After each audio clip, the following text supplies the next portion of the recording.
Pangulong Bongbong Marcos, binasag ang katahimikan. Genius mode on kung bakit wala pang nakukulong.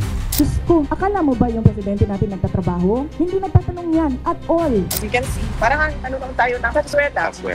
May kasabihan sa kanila, the law grinds very slowly but it grinds very well. Genius move o tahimik na laban.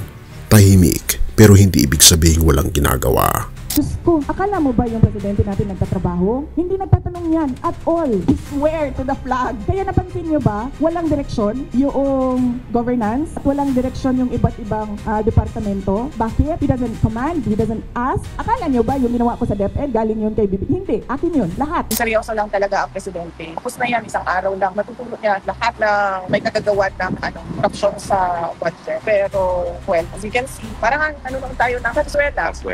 I get messages all day, every day. Ikulong mo na yan. Alam naman natin kung sino sila. Ikulong mo na. Kunin mo lahat ng pera nila. Pagbenta mo na yung mga bahay nila, ibalik sa ano. What would then I be accused of if we did that? Secondly, if basta-basta lang tayo nagsasabi hindi maganda ebidensya, basta kasuhan mo na. Kung nanalo, kung ma-acquit dahil hindi maganda ang pagkahanda ng technicality. Nagka-technicality. Can you imagine these people who have stolen billions from the government and from the people nakawala dahil hindi maganda ang pagkahandle ng ebidensya? That would be much worse result. So, due process must be observed. We must make sure na alam naman talaga natin kung sino sila. Kaya tiyakin natin na makukulong talaga sila. At ang kanilang mga ninakaw ay ibalik sa gobyerno, ibalik sa tao. Kaya nang binasag ni PBBM ang katahimikan, marami ang napa, finally. Pero bakit nga ba hanggang ngayon wala pa rin nakukulong? Marami ang nagalit, marami rin ang nagtatanong, marami ang tila naiinip. Kung totoo naman, bakit hindi pa sila nakukulong? Pero teka, sabi nga ni Pangulong Bongbong Marcos, we have now moved from political arena to the legal one. Pakinggan pa natin siya. We have to remind people that we have now moved from the political arena to the legal one. And the legal arena has very strictly defined procedures. That line alone, boom, genius move. Because politics runs on emotions, but the law runs on evidence. The wait, what? So habang ang karamihan ay naghahanap ng drama, ang presidente pala naglalaro sa strategy. He said, due process must be observed. Sounds boring, right? Pero ito ang twist. Kapag nagkamali sila sa proseso, lahat ng nagnakaw makakalaya. Therefore, mas mabuting mabagal pero sigurado kaysa mabilis pero sablay. Nakakainis mang pakinggan, the wheels of justice grind slowly. Due process must be observed. We must make sure na alam naman talaga natin kung sino sila. Kaya tiyakin natin na makukulong talaga sila. At ang kanilang mga ninakaw ay ibalik sa gobyerno, ibalik sa tao. Pero ito ang hindi alam ng marami.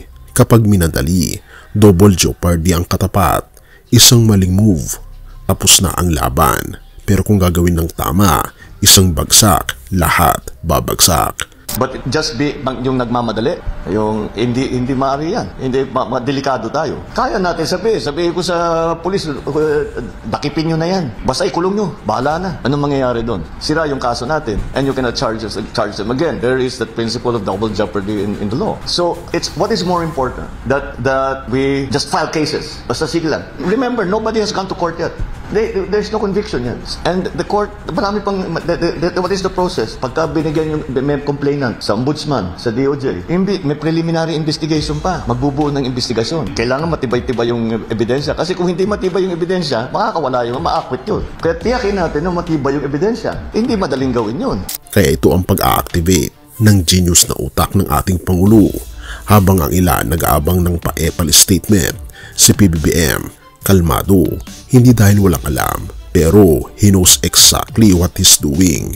He's not just playing the game, he's reprogramming it.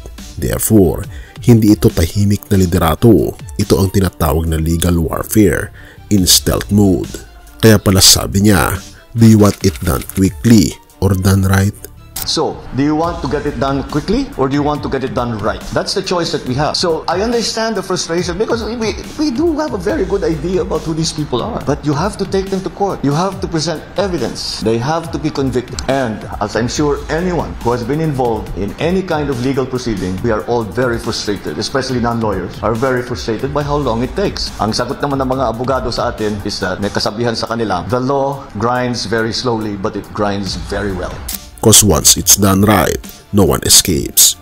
No technicality, no loophole, no turning back. But until then, lahat tayo ay testigo sa isa sa pinakamatalinong tahimik na operasyon sa kasaysayan ng bansa.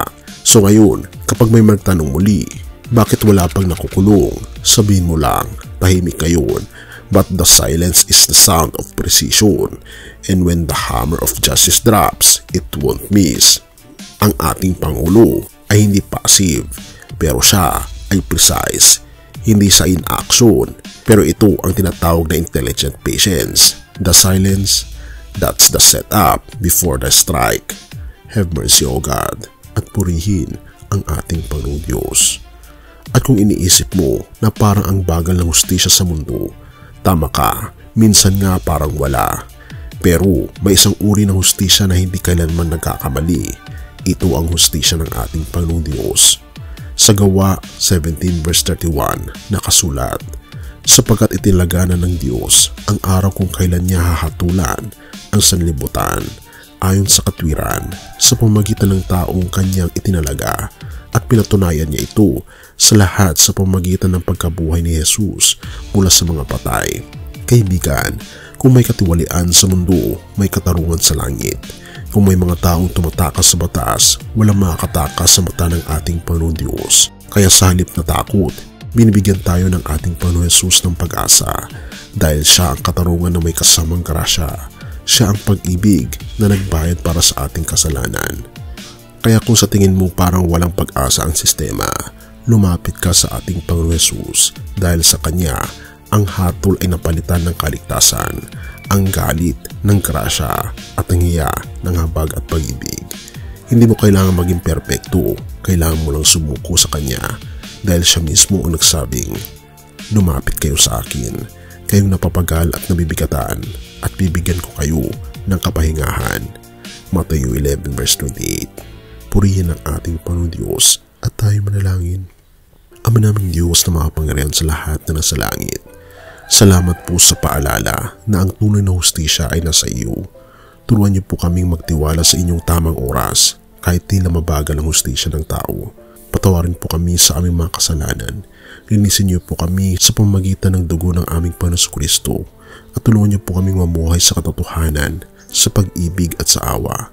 Ibigin ninyo sa aming bayan ang mga pinunong may takot sa inyo at mga mamayang marunong sumunod sa tama.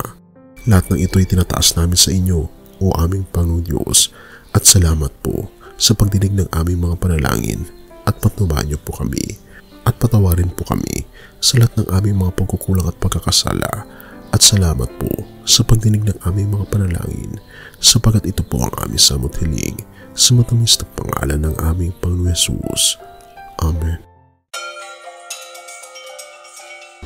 Bago natin ipagpatuloy kaibigan, siya nga pala ang Great Controversy na isa sa mga pinaka-kontrobersyal na libro dahil tumutukoy ito sa mga propesiya sa libro ng Daniel at Revelation na nagaganap na sa panahon natin ngayon bago ang pagdating ng ating Panginoong Diyos ay pinamimigay na namin ng libre sa pamamagitan ng PDF at ito ay nasa limited lamang na panahon kaya i-click mo sa description sa baba upang ma-avail mo kaibigan ang napaka-importanteng libro ito na magbubukas sa iyo sa mas maliwanag mong hinaharap. Purihin ang ating Panginoong Diyos at tayo magpatuloy.